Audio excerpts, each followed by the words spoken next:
This is the Get Creative podcast, highlighting real people doing real deals. Join Pace Morby as he normalizes the conversation about creative finance. And now, on to the show. I'm super excited, Ty, because obviously we have never had the pleasure of meeting. Obviously, a lot of the people that come through that I help out with transactions, I hear your name all the time. So I'm super excited to learn your story. I know that you've been in the industry for a long time. So give us a breakdown of real estate, what your background is, all the way up to SubTo. Let the viewers get to know you just a little bit. So tell us a little bit about yourself. Cool. Thank you for that. So I actually started and bought my first investment property in 1993. And what was cool is that when I started, this is interesting because Pace and I have a similar love for Allen. This is where it all started. I used to have a little landscape business. I was mowing lawns. And there was this guy who was in his like mid-20s. And I'm like, dude, you're successful. You got this big, beautiful house. And he's like, come in. And he's like, here, this is the book. Robert G. Allen, Nothing Down. You need to start buying real estate. And I was like 19, 20 at the time. And so instantly attracted to that, started buying just one at a time, you know, saved up money, bought a rental, got licensed in 94 as a realtor. Basically, just got in and, you know, started buying rentals, had a mentor, an attorney. We didn't call it SubTo, but in the early 90s also, he'd say, hey, I've got these people, they're in trouble. I want you to go out there, get the contract, get the deed on the property. We're going to take over the payments. We're going to put it in property management. Don't worry about it. Everything will work out. I'll handle all the back end. So I was the legs and arms, the acquisitions, right? That's what we didn't have title, but back in the 90s, I was doing that. And so fast forward, I had the great pleasure of meeting Pace about maybe a year and a half, 2 years ago. And although I was doing doing a lot of creative and creative finance and SubTo, what I love about Pace is his systems, conveyor belt, the go-giver community that he builds. And not only that, but there were some things that definitely Pace was doing a lot better and way organized, and just a lot of little details that I could learn from. And just super excited to be a part of his community and part of the community with you, Rochelle. That's awesome. Ty, real quick, because I know the story of the landscape thing. This guy brings you into his house. Like you're 19, 20 years old. This guy were you doing his landscaping, or were you just in the neighborhood? I would do the house next door, and I would see him from time to time. So he had I don't remember exactly, but let's just say he had like a Corvette or a Camaro, and then he had a cool like 4-wheel drive truck. And the guy he was like 25, right? So I knew he wasn't old. You know, he's 25, 26 years old. And he said, hey, come give me a bid. You know, I've got some stuff in my backyard to clean up. Come give me a bid. And then instantly I'm like, what do you do for a living? Who are you? How did you get here? What, you know, where did you, like, how do you have all this nice stuff? You're so young. And the dude, this is interesting too, because this is a big distinction and a principle that you teach also, Pace. People that are successful, people that are winning, they're excited to share and give, right? They're excited to share. So this guy was like, yeah, come into my house and here, you know, get this book, Robert G. Allen, get the Tony Robbins book. So anyway, so it's just super, you know, sharing. And no, very, very cool. All the beginning, a guy named Jeff. So did Jeff get you to take action immediately, or did it take you a little while to like get some momentum going? Like, what did that look like? You read a book and then magically you just started doing hundreds of deals and making hundreds of thousands of dollars, or like, how did that actually happen? So it started with a book, read the book. I had some money saved already, you know, some mattress money, right? So I'm doing the landscaping, and I basically within probably about 6-9 months scraped up enough for a down payment, bought my first rental. Ironically, even it was on the same street as where Jeff is. That's cool. Yeah, and he was super proud because like I would always just check in with him and tell him like, hey dude, I'm looking at this property down the street. It was kind of like a little lower, you know, down the hill a little bit, but it was cool. So I would check in with him like every couple of weeks, talk to him. You know, he'd just give me little tidbits. So that was probably 6-9 months I got started. But then interestingly enough, I met another guy, Malcolm Tip. This guy was a broker, had about 150 doors. He was the original, like one of these older guys from the 70s and 80s, where he was buying SubTos, taking over VA loans. We lived in a military town. He was a real estate broker, hard money lender, property manager, like all the above, right? That's the dude you want to know for sure.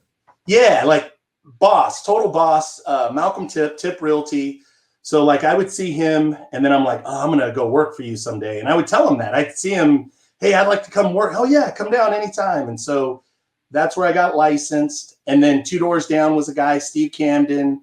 He's an attorney, real estate broker. That was the guy that kind of taught me a little bit more on SubTo and creative. That was the go get the deed guy. So it was a slow start, 1 deal a year, whatever. And then when I became a real estate agent, that's where I learned to cold call and how to door knock. And so once I kind of had that combined with understanding a little bit of creative and then meeting Ron LeGrand, that's where I was like, okay, this is good old Ron LeGrand. I was texting him yesterday.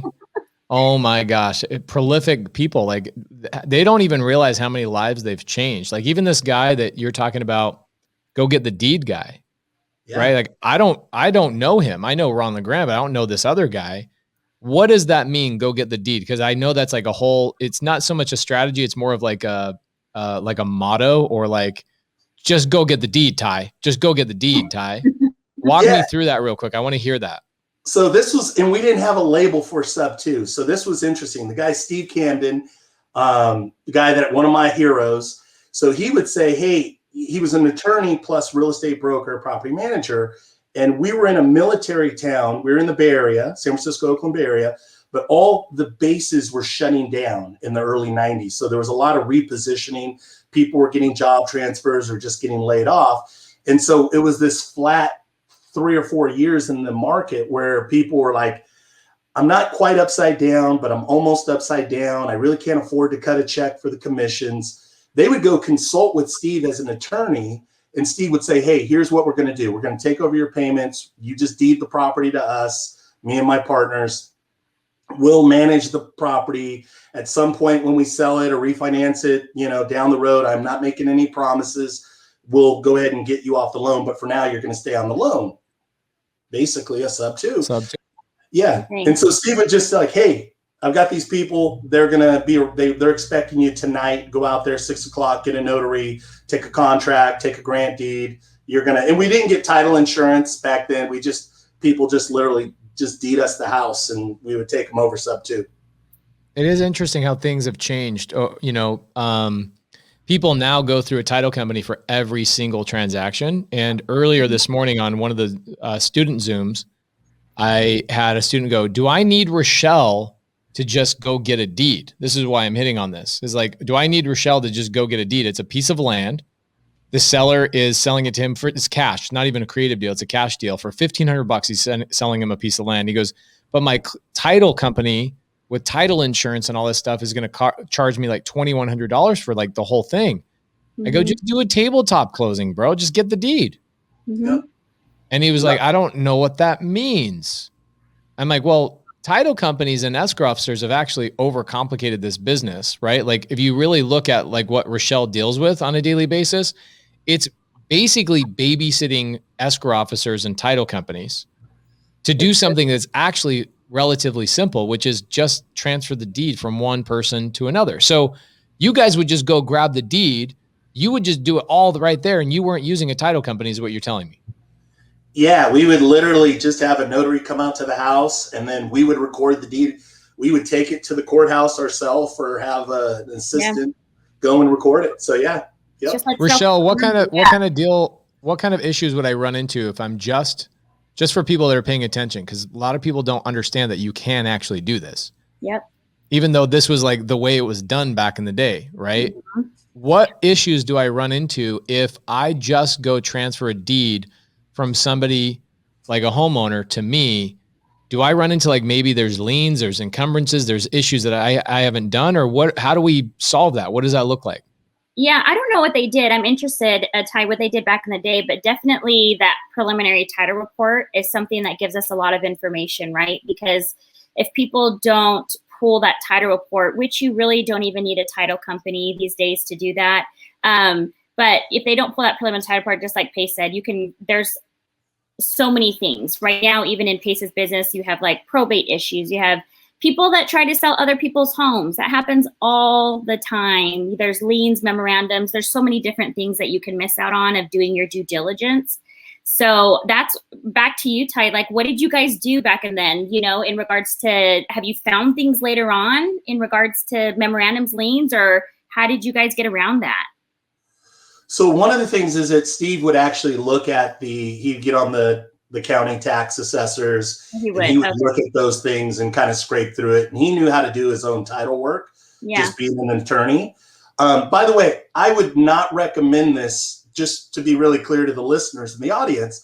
It's much better to run your transaction with Rochelle. It's much better to run your transaction through a title and escrow company, because you can have a lot of potential problems. Okay, so I want to really get that out. And then also, even still, like Noah and I did a deal exactly the way I just described, Noah Hoffman. Yeah. And we just did a deal very much the way I described. The problem was later when we went to go flip it, we did a flip, we had to go back and get an affidavit signed, notarized and signed by the original owners, saying that deed was in fact a bona fide deed.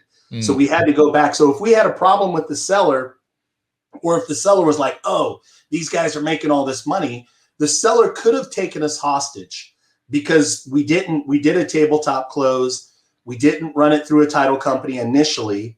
The reason why was because I felt like the guy was a flight risk. I felt like, you know what, let's just get this guy to deed the house to us and we'll figure it out from there. And originally, Noah and I were going to keep the property and just keep it as Airbnb and keep it forever. The guy, Steve Camden, the guy that I told you, the attorney, he never sells anything. He's one of these OG types that it's like, just keeps everything.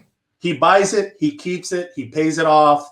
He'll never sell anything. Even his mom and dad's estate, like they had, I don't know, 50, 100 properties. He has all of that now. They never sell anything. Generational wealth. They don't ever sell anything. So he didn't really care about title insurance or affidavits. I love this topic, because there are a lot of people that think that you have to go through a title company. You have to get an escrow, done. And you don't. You don't need to. It doesn't mean that you shouldn't. It just means that you can, and it can be a very simple transaction. Here's what I love about this story, and why I wanted Rochelle to go through and get you to tell your origin story, is because everybody that's paying attention, whether it's on iTunes or Spotify, Ty has been one of the most important people that have joined our community in the last couple of years. He's unbelievably helpful. Here's why. Ty has learned by doing this business, right? He got information from a book, but you don't really learn this business by reading a book. You learn what's possible by reading a book, but you learn the actual business by doing it. And so when you guys are looking for people to partner, looking for people to, maybe bring a deal to, or, hey, will you underwrite this? Is this a good thing? Or how do I close this seller? You need somebody like a Ty. And so I actually put Ty's email on the screen. It's ty@tylg.com. And you can also go to tylg.com, and you can send him leads. So if you guys are listening to this and you have a wholesale lead, or you have a creative deal, or a seller that wants too much money, Ty is somebody who will actually help you. In fact, our previous guest, which was Mr. Rock and Roll him freaking self, Chuck mother effing Billy. He tells a story about you, Ty, like how he needed a Ty. And he's like, look, the most important part about the community, or I'm sorry, the mentorship that we're all part of, is the community. And that Chuck was able to come in. He found you. You helped him close the seller. You helped him walk through the process. You guys all became partners on this deal. I don't know what you guys all walked away with, but it was like everybody almost walked away with 6 figures on that deal that you guys just recently did together. Crazy. You can't learn that in a book. You need people who have physically gone through stuff and understand the nuances of, like, Ty says, don't go do a tabletop closing. Meanwhile, he just did a tabletop closing with Noah Hoffman. And the reason why I want to highlight that is because you can do these things when you have experience, and you can do these types of things when you partner with somebody who has experience. So Ty's been in the game since he was mowing lawns back when he was 18 to 20 years old. He's been in the game. He's seen things. He's been around the Camdens of the world that are like, just get the deed. Go get the deed. That's going to be on a shirt. You need a shirt that says something like that. Go get the deed. I want to get that for you. So, Rochelle, do you know the difference? I don't know the difference personally. This is an honest thing. I'm not just coaching you guys to give the audience some information. Is a grant deed and a quitclaim deed similar or the same as each other? They work in the same way. It's just basically the terminology that you use. In every state, it's just so different. But I've seen a grant deed work as a warranty deed like we use in Arizona. I've used it seen as a quitclaim deed. I tell everybody this all the time, and I won't go down my tangent, but they're templates. You know, they're templates. They get changed. So when everybody sees the name up top, they kind of freak out and they think, oh my gosh, it has to be used the same way all the time. And that's just not true. You know, every state is different, but I have seen it used as a quitclaim deed and as a warranty deed. So you're telling me that there's not just a standard document across the country that every title company and every escrow officer uses? I wish. No, there's not. It's personal, and it's personal preference, you know. Same thing with contracts. I have a lot of people say, can I use this? Or it's not in Florida, or it's not.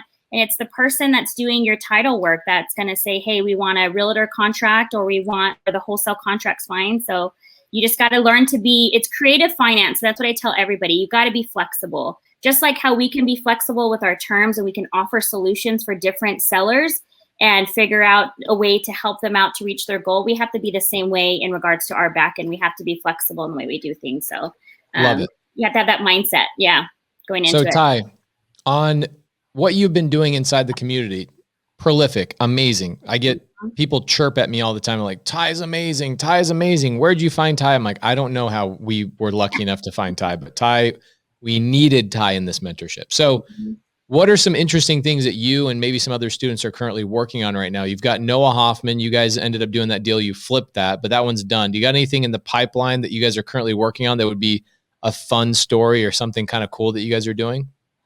Yeah, so we have one that Naomi, which you know is also a part of the mentorship. Yeah, you helped her get her first deal. Yeah, she got her first deal. We did a wholesale deal. We had another deal that was a wholesale deal that was kind of going sideways. There were some issues, some solar liens, some things. And so we decided, you know what, the deal was kind of thin as we got deeper into it. It was really, really thin for a wholesale or for a fix and flip. And so I said, let's just keep it. Let's just keep it. It pencils. We brought Noah in on it. And so Noah and Naomi have been managing the rehab and the Airbnb. And so it's here in the San Francisco Bay Area. And so I think that it'll be finished here at the end of the month. So that's a property we own together, the three of us, and we'll just keep that forever, you know. And it was one that, you know, came from the mentorship. So that's amazing. That's so cool. So I remember Naomi, she comes into the mentorship and it was like within 10 days, she's in your accountability group. You and Doug Lanza run the Northern California accountability group. And she's in there. So she gets in there, she meets you, obviously. And within 10 days, she gets her first deal. And she was just like, my life has forever changed. This is amazing. I got my first deal. And now to hear that just months later, she's now partnering with you on a long-term Airbnb that is also being managed and all that kind of stuff with another student, Noah Hoffman. Like, how freaking amazing is this a community? You guys are just freaking sitting here buying properties together. It gets better. So Noah and Naomi just bought together.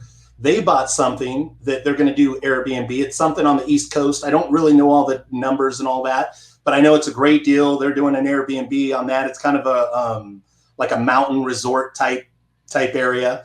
I believe in like Pennsylvania. So they've got that going. What's cool is that also Naomi kind of forgot about this, but we have an eviction that will happen next week. This was a deal that we booked back in February. This was a deal, and she almost, like, I wouldn't say she forgot about it, but it was like, okay, we gave it to the eviction people. They've been processing it. Now all of a sudden that deal's ready to come forward. Our strike price on it is like 175 is what we're buying it for, our contract price. Of course, subject to getting the tenant occupants out. I just ran the comps yesterday, and the comps are like 350 to 380. So, I mean, we'll probably, like, I think with that deal, with Naomi, I think what I'm going to, it's like, hey, we should really like figure out a way to keep this, or, at least fix and flip it. We're not going to wholesale it because there's so much equity in the deal. There's too much juice on that. You guys just take the money out of that deal and go put it into 3 or 4 different Airbnbs. Yeah, spot on. So it's what I like about that is a lot of people. So we have this girl I recently met, and she gets this deal, and she calls me up. She's like, "Hey, I need help with my business." I go, "Great. Tell me about your business." She's like, "Well, I'm working on this deal." I go, "Okay, great. That's cool. What else do you have?" And she goes, "Well, I don't have anything else. I'm just working on this deal."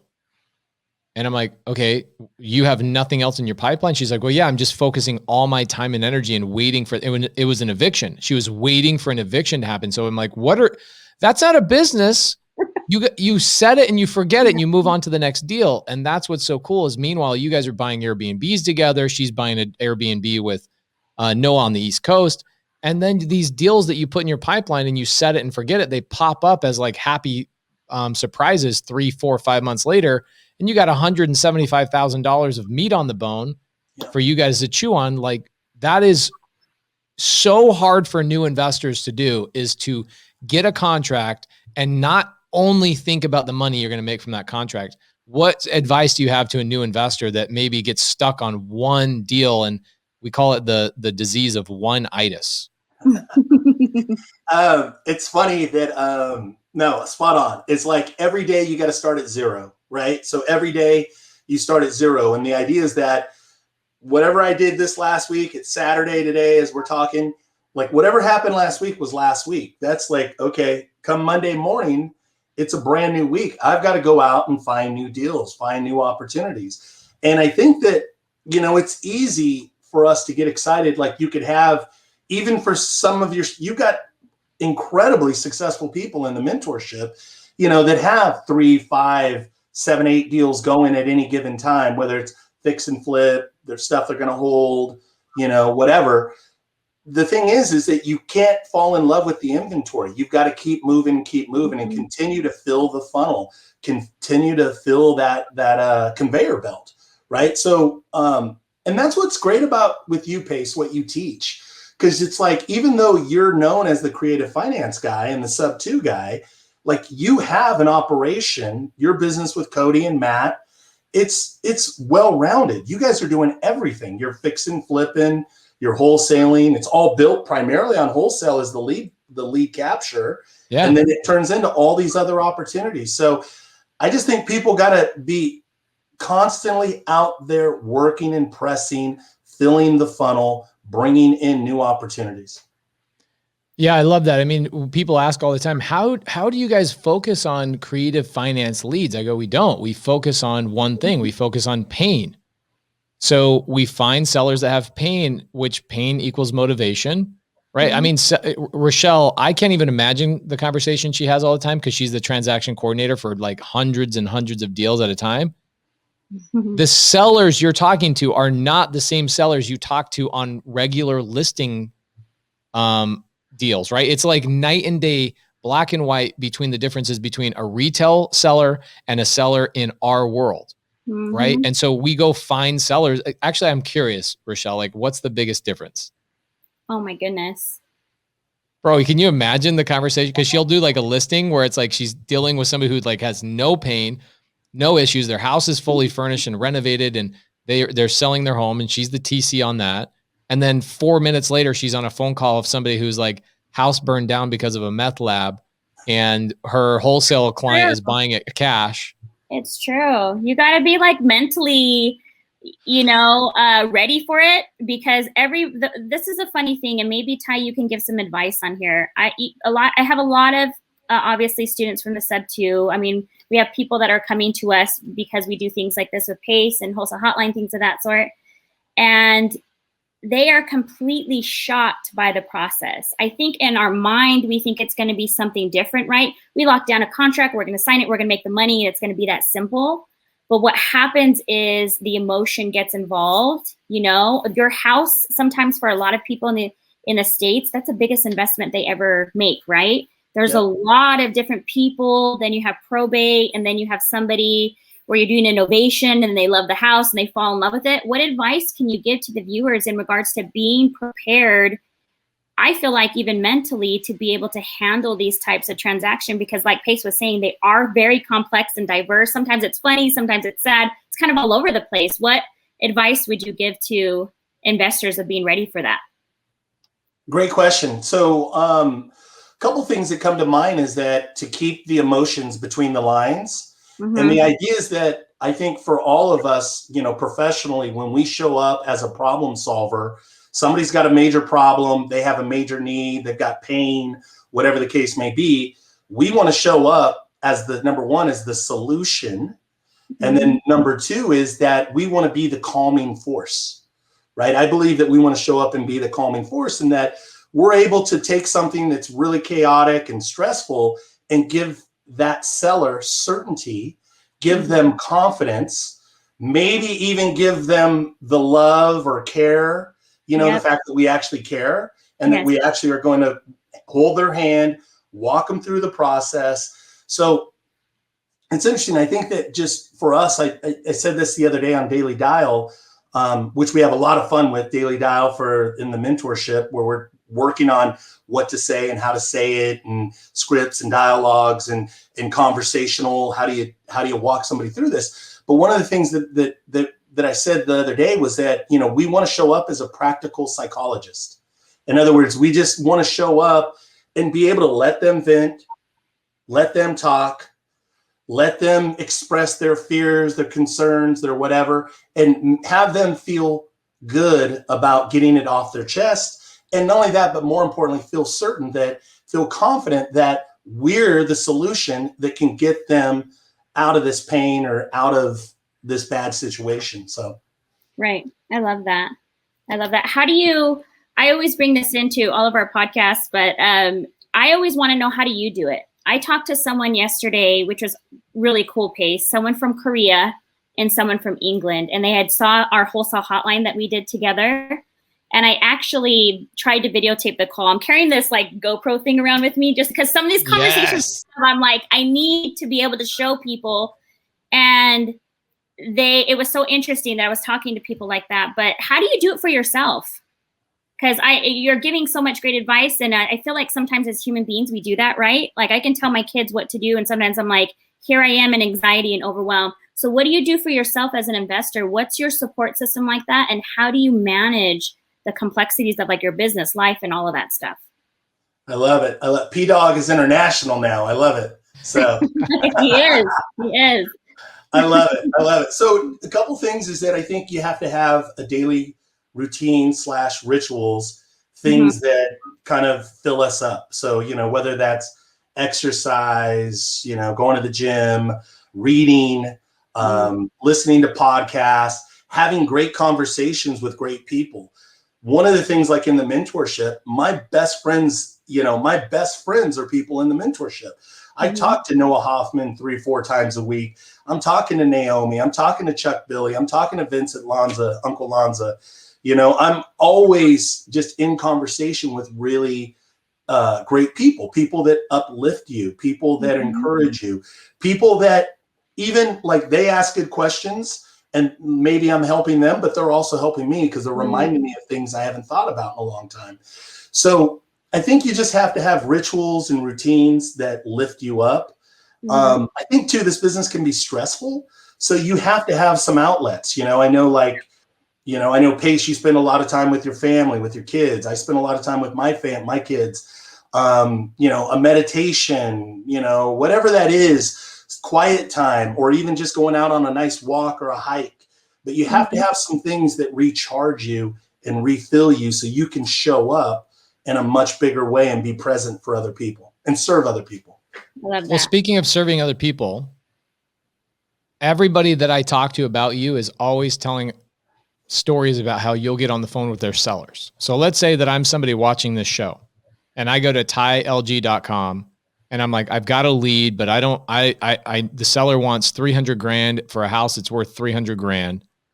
I don't know how to open that conversation. Are you willing to help somebody that submits a lead to you getting on the phone and making a deal happen if they're willing to cut you in on a JV, like a joint venture opportunity? All day, every day. It's my most favorite thing about the business that I do is JVing with other people, just literally helping them with their leads. Typically too, if it's possible, if we're able to set it up, I like to do a 3-way call where they can listen in, and then that way they can actually learn, right? Or even I'll record the call and I'll send it to them, and then I'll even break it down like a coach breaks down film for an athlete. Like, hey, this is why, this is good. They want to sell. You know what? Their timeline's not exactly right. We go through the 4 pillars: motivation, timeline, condition, and price. So I'll break it down, the film, and kind of like help them to understand, okay, this person's not ready yet. They need nurturing. Or you know what? This person is ready, and here's why. So I love to teach. I love to share. I love the community that we have, that you've built, we've built, that I get to participate and be a part of. There's so much sharing and learning. And I think that if you said, kind of like where's the future, like where people are always talking about, all this futurist type stuff, and electric cars and spaceships and things like that. The future is in JVing. The future is in collaboration. The future is in sharing your knowledge and having a huge impact in a community and being a part of the community where I really believe that the gurus of the past, everybody kind of hoarded. Oh, I've got these things that are working really well. I've got SubTo, I've got creative, I've got all these things, and people would hoard them. And that's not like, the more you share, the more it comes back to you. Right. So JV and collaboration is everything. And that's why I was so attracted to you, Pace. 90% of what you teach and, the creative, I've been doing a while, so I know a lot of the techniques, but the beauty is that I love your collaboration, the way you JV, the way you just openly share everything. I love, like, even there were little nuances, like your paperwork and the way you're transactionally set up, the way that things that you and Rochelle have created in your own practice. Those to me, just like I'm looking at, I'm like, man, this is way better than what I've been using or what I've been doing. So you have so many little nuances and details of what you teach and share. And anyway, I'm just super, super excited and proud to be a part of your community. So, bro, well, in closing, let me say something that's really, really cool. I don't know if Caroline, who, helps run the Daily Dial, has expressed this to you, but I want to write a book. And the book is not me writing the book. The book is all of the students on the Daily Dial writing the book. And it's all seller objections that we get across the board. So like what we're going to do is start having all the people on Daily Dial submit one objection that they've gotten or an issue or a challenge that they've faced with a seller. And then collectively, the Daily Dial is going to come up with the answer to each one of those objections. And we're going to come up with a book that we can just freely give out to people and go, this is the SubTo mentorship created the most. I want it to be like in 5 years, people go, oh, well, dude, like the SubTo mentorship created the book that you haven't read that book. Even if you're not in the SubTo mentorship, you should be able to read that book and see that our mentorship created something to give freely to the whole entire real estate investing world. Like that's what I want. And just go, let us show you what the future of real estate really is a community-based mentorship. And instead of me going, let me write the book and put my name all over it, I'm going to say, look what my students and our community together created to also share with the outside world to show you guys that we want to do more JVs with you and we want to help you guys elevate yourselves and that you guys are missing out on the whole idea of what we're doing, which is community. So thank you for being a part of everything, bro. You are like, when you joined and when you continually every week, every month show up as yourself. And I am just amazed and blessed that we have you. And I'm so grateful. So thank you so much. And anybody that wants to reach out to Ty, go to tylg.com. Very simple website, tylg.com. His email is ty@tylg.com. But if you go to his website, you'll be able to reach out and submit a lead. You'll be able to reach out and say, hey, let's do a JV together.